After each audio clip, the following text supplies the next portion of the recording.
Hello guys, एक बार फिर से स्वागत है आपका आपके अपने यूट्यूब चैनल एमकेडी क्लासेस पर। तो आज इस वीडियो में अपन पढ़ने वाले हैं कक्षा 10 की एनसीईआरटी गणित प्रश्नावली 1.3 वास्तविक संख्याएं। प्रश्नावली 1.1 और 1.2 का लिंक आपको डिस्क्रिप्शन में मिल जाएगा। तो ये प्रश्नावली एग्ज़ाम की दृष्टि से बहुत ही महत्वपूर्ण है, क्योंकि इनमें से एक क्वेश्चन कन्फर्म आने वाला है एग्ज़ाम में, बोर्ड के एग्ज़ाम में। तो यहाँ पर देखो, संख्याएँ चेंज हो सकती है। 3 ही क्वेश्चन है यहाँ पर, √3 आ सकता है, √7 आ सकता है, √11 आ सकता है, और सेम ऐसे होना है सब क्वेश्चन। तो देखो 3 क्वेश्चन है इसमें, तीनों के तीनों आज इस वीडियो में अपन सॉल्व करने वाले हैं। तो देखो मैं आपको बता देता हूँ थोड़ा सा, जो आपको मैंने पहले भी बताया था। एक होती है परिमेय संख्याएं, जिसको अपन P/Q के रूप में लिख सकते हैं, जहाँ Q बराबर नहीं होता 0 के। और क्या होता है, P व Q पूर्णांक होते हैं, ठीक है। और इनका HCF क्या होता है, ये दोनों P और Q क्या सहभाज्य संख्या है। तो HCF या मैसब क्या होता है इनका, PQ का 1 होता है। अब देखो मैं थोड़ा और बता देता हूँ आपको बेसिक। अगर परिमेय संख्या है मेरे पास कोई, परिमेय में अब मैं परिमेय संख्या जोड़ूंगा या घटाऊंगा या गुणा करूंगा, भाग दूंगा, कुछ भी। परिमेय संख्या में परिमेय संख्या ही जोड़ूंगा, घटाऊंगा, गुणा, भाग कुछ भी करूंगा मैं, तो मेरे पास परिमेय ही संख्या ही आएगी, ठीक है। अगर मैं परिमेय में जोड़ूंगा, घटाऊंगा, गुणा करूंगा, भाग दूंगा अपरिमेय संख्या होगा, तो मेरे पास अपरिमेय संख्या आएगी। ये ध्यान रखना। अगर परिमेय ही है दोनों, जोड़ने घटाने में, तो परिमेय, और जोड़ने घटाने गुणा भाग में परिमेय और अपरिमेय विपरीत है, तो अपरिमेय ही आएगी हमेशा, ठीक है। तो अब आ जाओ क्वेश्चन पहले पे। सिद्ध कीजिए कि √5 एक अपरिमेय संख्या है। क्वेश्चन पहला कि √5 एक अपरिमेय संख्या है, ये सिद्ध करना है। तो आ जाओ, अब मैं इसका विपरीत लूँगा, क्योंकि सिद्ध करने के लिए विपरीत लेना पड़ेगा। तो आ जाओ सॉल्व करते हैं इसको। माना कि √5 एक परिमेय संख्या है, ठीक है। तो √5 को मैं क्या लिख सकता हूँ, P/Q लिख सकता हूँ, क्योंकि परिमेय संख्या है। तो परिमेय संख्या को P/Q के रूप में लिखते हैं, जहाँ Q बराबर नहीं होता 0 के। और HCF क्या होता है, PQ का 1 होता है। तो अब देखो 5 के नीचे मैं 1 लिख सकता हूँ, आगे आ जाओ। √5/1 बराबर P/Q।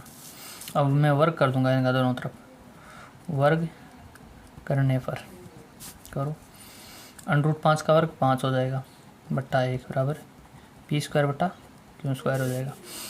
करो इनको गुणा, वज्र गुणा, तो P² बराबर, सॉरी, वर्ग करने पर √ हट जाएगा ना 5 का, 5Q²। तो P² बराबर 5Q² है। तो मेरे पास क्या निष्कर्ष निकला यहाँ से, भाई P² 5 से विभाजित हो रहा है। क्यों, देखो Q² गुणा में 5 है, तो 5 से में इधर गुणा में इधर आके भाग लगेगा। तो मैं यार लिख सकता हूँ, चूँकि P² 5 से विभाजित है, इसलिए P भी 5 से विभाजित होगा, ठीक है भाई। P² 5 से विभाजित है, तो P भी 5 से विभाजित होगा। इसका चलो मैं एग्जांपल बताता हूँ आपको। मेरे पास एक संख्या है 25, इसको मैं 5 का स्क्वायर लिख सकता हूँ। तो 5 का स्क्वायर है, ये 5 से विभाजित है, ठीक है। तो 5 भी तो 5 से विभाजित है, तो भाई ये P² है, ये P है, तो दोनों विभाजित है ना। तो देखो P² 5 से विभाजित है, तो P भी 5 से विभाजित होगा, ठीक है। आ जाओ पुनः, मैं और लूँगा, माना P बराबर 5R, एक दूसरा R पूर्णांक और ले लेता हूँ मैं। तो अब की बार मैंने क्या ले लिया, P के बराबर में 5R ले लिया, वही दोनों और वर्ग करो, वर्ग करने पर तो P² बराबर 25R², 5 का वर्ग 25 हो जाएगा, ठीक है। तो अब P² की जगह मैं क्या लिख सकता हूँ, समीकरण 1 से लिख दूंगा, इसको समीकरण में 1 दे देता हूँ। तो P² किसके बराबर है, 5Q² के। तो मैं यहाँ लिख दूंगा समीकरण 1 से मान रखने पर, इसको समीकरण 2 दे दो। तो P² का मान है 5Q² बराबर 25R²। 5 से कट जाएगा 5 बार, तो क्या हो जाएगा, Q² बराबर 5 आर स्क्वायर। अब देखो 5 इसके गुणा में इधर आके भाग लग सकता है, तो मैं क्या लिख दूंगा यहाँ पर, चूँकि क्यू स्क्वायर 5 से विभाजित है तो क्यू भी 5 से विभाजित होगा। ठीक है, तो यहाँ से ये निष्कर्ष निकला है मेरे पास, और यहाँ से ये निष्कर्ष निकला है। यहाँ से क्या निकला कि पी स्क्वायर 5 से विभाजित है, पी भी है, यहाँ क्यू और क्यू स्क्वायर भी 5 से विभाजित है। तो मैं यहाँ से एच सी एफ में से कितना आ रहा है मेरे पास, 5 आ रहा है ना, क्यू पी और क्यू दोनों ही 5 से विभाजित हो रहे हैं, तो मेरी अवधारणा गलत हो गई ना। अवधारणा क्या कहती है कि में से कितना आना चाहिए, 1 आना चाहिए।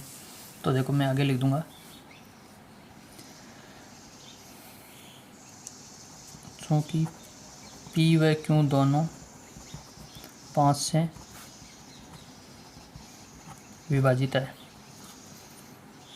अतः H C F P Q बराबर 5 होगा, जो कि हमारी अवधारणा के विपरीत है। अतः हमारे द्वारा मानी गई बात विरोधाभास प्रकट करती है, इसलिए √5 एक अपरिमेय संख्या है। ठीक है, हो गया पहला। अब ये आपको कन्फर्म तैयार कर लेना है, क्योंकि बोर्ड एग्जाम में ऐसा क्वेश्चन एक आने वाला है और वो भी 5 नंबर का क्वेश्चन आएगा। तो यहाँ पर √5 है तो संख्या चेंज हो सकती है, बस आपको ये तरीका याद होना चाहिए। क्वेश्चन दूसरा, सिद्ध कीजिए कि 3 + 2 √5 एक अपरिमेय संख्या है।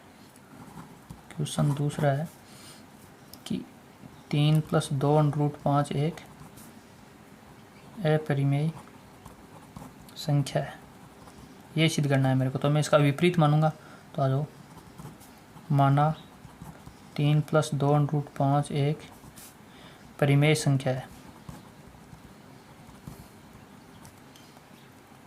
तो मैं क्या लिख सकता हूँ, 3 + 2 √5 बराबर पी बटा क्यों लिख सकता हूँ, जहाँ क्यों नॉट इक्वल टू 0 है। ठीक है, अब मेरे को इधर अंडरूट की संख्या रखनी है, तो मैं यहाँ देखो 3 को उधर भेज देता हूँ, 2 √5 बराबर पी बटा क्यू -3, 3 इधर आके माइनस का हो जाएगा। अब देखो 2 को भी मेरे को इधर भेजना पड़ेगा, क्योंकि इधर मेरे को सिर्फ अंडरूट की संख्या रखनी है। तो √5 बराबर पी बटा क्यू -3 बटा 2, भाई 2 इधर गुणा में था, इधर आके भाग लग गया। इसको मैं समीकरण 1 दे देता हूँ।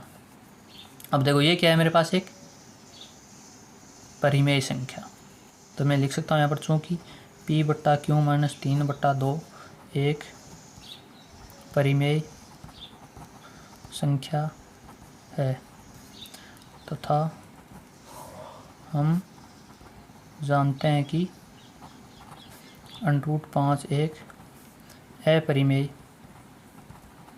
संख्या है। √5 अपरिमेय संख्या और ये क्या है, परिमेय संख्या है। तो देखो मैं यहाँ से लिख दूंगा, अतः समीकरण 1 से √5 बराबर परिमेय संख्या, भाई ये परिमेय संख्या दिख रही है अपन को, तो √5 के बराबर में क्या लिख दूंगा, परिमेय संख्या। तो ये परिमेय संख्या लिख दिया मैंने। तो परिमेय संख्या है क्या, √5 नहीं है, तो मैं इसको काट दूंगा बराबर के निशान को। तो क्या है, अपरिमेय संख्या है, परिमेय नहीं है, तो मैंने काट दिया यहाँ पर। तो मैं यहाँ लिख दूंगा, अतः हमारी अवधारणा गलत है, इसलिए 3 + 2 √5 एक अपरिमेय संख्या होगी। ठीक है, मैं देखो यहाँ क्या है, ये परिमेय संख्या, तो √5 बराबर में लिख दूंगा परिमेय संख्या। तो ये परिमेय नहीं है, दिख रही है √5, तो अपरिमेय है, तो बराबर नहीं है परिमेय संख्या के। ठीक है, तो उस हो गया। और यहाँ मैं परिमेय संख्या की जगह ये संख्या भी लिख सकता हूँ, पी बटा क्यू -3 बटा 2, तो ये लिखना चाहो तो ये लिख देना। बाद में बराबर के निशान को काटना है, बराबर नहीं है। ठीक है, देखो प्रश्न तीसरा, सिद्ध कीजिए कि निम्नलिखित संख्याएं अपरिमेय है। 1/√2 है, 7/5 है, 6+√2 है। तो इनको मेरे को अपरिमेय संख्या सिद्ध करना है। तो आ जाओ, देखो ये इसका तीसरा है, ये दूसरे प्रश्न की तरह हो जाएगा। मैं आपको तीनों बता देता हूँ, आपको वीडियो पूरा देखना है, कहीं से भी स्किप नहीं करना है, ताकि आपको इजीली समझ में आ जाए। देखो प्रश्न तीसरे का पहला है, 1/√2 एक अपरिमेय संख्या है, ये सिद्ध करना है मेरे को। तो आ जाओ, मैं इसका उल्टा विपरीत मानना पड़ेगा मेरे को। तो माना कि 1/√2 एक परिमेय संख्या है। ठीक है, तो 1/√2 बराबर पी बट्टा क्यों, जहाँ क्यों बराबर नहीं होता 0 के, और पी और क्यों क्या है, सहअभाज्य संख्या होती है। ठीक है, जिनका HCF क्या होता है, पी और क्यों का 1, या मैथ से बोल दो तो HCF बोल दो।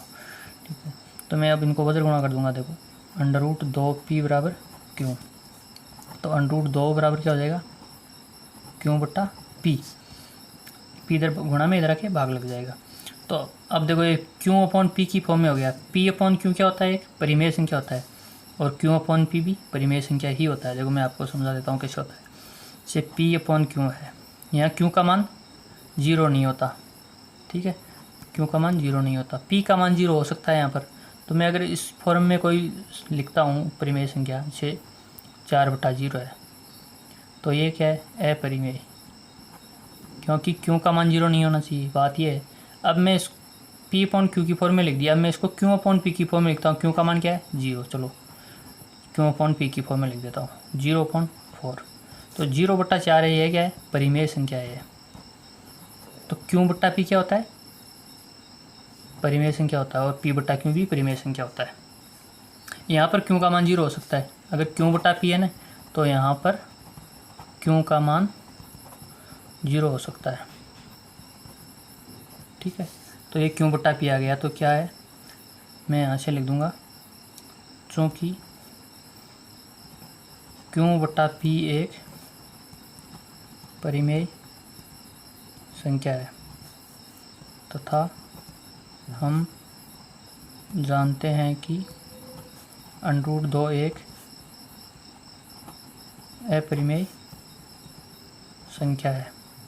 ठीक है, तो मैं यहाँ से क्या लिख दूंगा, √2 बराबर क्यों अपॉन पी। तो ये बराबर नहीं है, क्योंकि ये तो क्या है, परिमेय संख्या है, और ये क्या है, अपरिमेय संख्या है, तो कभी भी बराबर नहीं हो सकती। तो नीचे मैं लिख दूंगा, तो इसको मैं समीकरण 1 देता हूँ। मैं लिख देता हूँ, आता है समीकरण 1 से स्पष्ट है कि हमारी मानी गई अवधारणा गलत है। अतः हमारे द्वारा मानी गई बात विरोधाभास प्रकट करती है। इसलिए 1/√2 एक अपरिमेय संख्या है। ठीक है, चलो दूसरा देखते हैं इसका, 7/5। तो तीसरे का सेकंड है 7/5। मैं सोल्व करता हूँ। देखो इसका विपरीत लेना पड़ेगा। माना कि 7/5 एक परिमेय संख्या है। ठीक है, तो 7/5 को मैं क्या लिखता हूँ, पी बट्टा क्यों।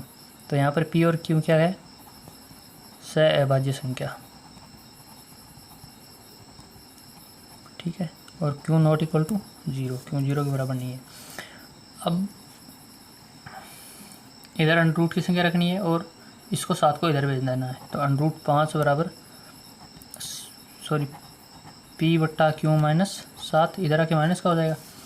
अब देखो √5 बराबर, मैं इसका एलसीएम ले लूँगा, क्यों एलसीएम आ जाएगा, पी -7 क्यों हो जाएगा। ठीक है, अब देखो ये क्या है, एक परिमेय संख्या, क्योंकि p बट्टा q की फॉर्म में है तो मैं यहाँ लिख दूंगा चूँकि p माइनस 7q बट्टा q एक परिमेय संख्या है तथा हम जानते हैं कि √5 एक अपरिमेय संख्या है। ठीक है, तो मैं यहाँ कर दूंगा √5 बराबर नहीं है p माइनस 7q बट्टा q के। ठीक है, क्योंकि ये अपरिमेय और ये परिमेय तो ये बराबर कैसे हो सकता, नहीं हो सकता। तो मैं यहाँ इसको समीकरण 1 दे देता हूँ। अब मैं यहाँ लिख दूंगा अतः समीकरण 1 से स्पष्ट है कि हमारी मानी गई अवधारणा गलत है। ठीक है, अब ये लाइन लिखनी है यहाँ पर जो मैंने ऊपर वाले में लिखी थी। अतः हमारे द्वारा मानी गई बात विरोधाभास प्रकट करती है, इसलिए 7 √5 एक अपरिमेय संख्या है। ठीक है, हो गया। तीसरा है जो 6 + √2। अब देखो सोल्व करते हैं इसको। इसका विपरीत मान लूँगा मैं, माना कि 6 + √2 एक परिमेय संख्या है। अब देखो 6 + √2 इक्वल टू क्या लिख दूंगा मैं, p बट्टा q, जहाँ q नॉट इक्वल 0, और ये भी लिख देना कि p और q सहभाज्य संख्या है। अब देखो 6 इधर प्लस में इधर आके माइनस हो जाएगा, तो √2 बराबर p बट्टा q माइनस का 6। इधर एक साइड में सिर्फ √ की ही संख्या रखनी है, क्योंकि अपरिमेय बताना है ना अपन को, तो √ की संख्या अपरिमेय होती है। तो अब देखो यहाँ से ये क्या है, एक परिमेय संख्या है, चूँकि p बट्टा q माइनस 6 एक अपरिमेय संख्या है। अतः नहीं सॉरी तथा √2 एक, यहाँ परिमेय करना था, p बट्टा q माइनस 6 एक परिमेय संख्या है तथा √2 एक अपरिमेय संख्या है। ठीक है, और ये अपन को पता है कि ये एक परिमेय संख्या है p बट्टा q माइनस 6, और √2 एक अपरिमेय संख्या है। तो यहाँ मैं लिख दूंगा √2 बराबर नहीं है p बट्टा q माइनस 6 के। इसको मैं समीकरण 1 दे दूंगा। तो अब वही लाइन लिखनी है दोबारा जो लिखते आ रहे हैं। अतः समीकरण 1 से स्पष्ट है कि हमारी मानी गई अवधारणा गलत है। ठीक है, अतः हमारे द्वारा मानी गई बात का विरोधाभास प्रकट करती है, इसलिए 6 + √2 एक अपरिमेय संख्या है। तो ये एक्सरसाइज हो गई कंप्लीट सोल्व। ठीक है, तो इस एक्सरसाइज में से एक क्वेश्चन 5 नंबर का कंफर्म आने वाला है बोर्ड एग्जाम में, तो आपको एकदम अच्छी तरीके से याद होनी चाहिए। और वीडियो को लाइक ज़रूर कर दें, अपने फ्रेंड्स को शेयर करना ना भूलें।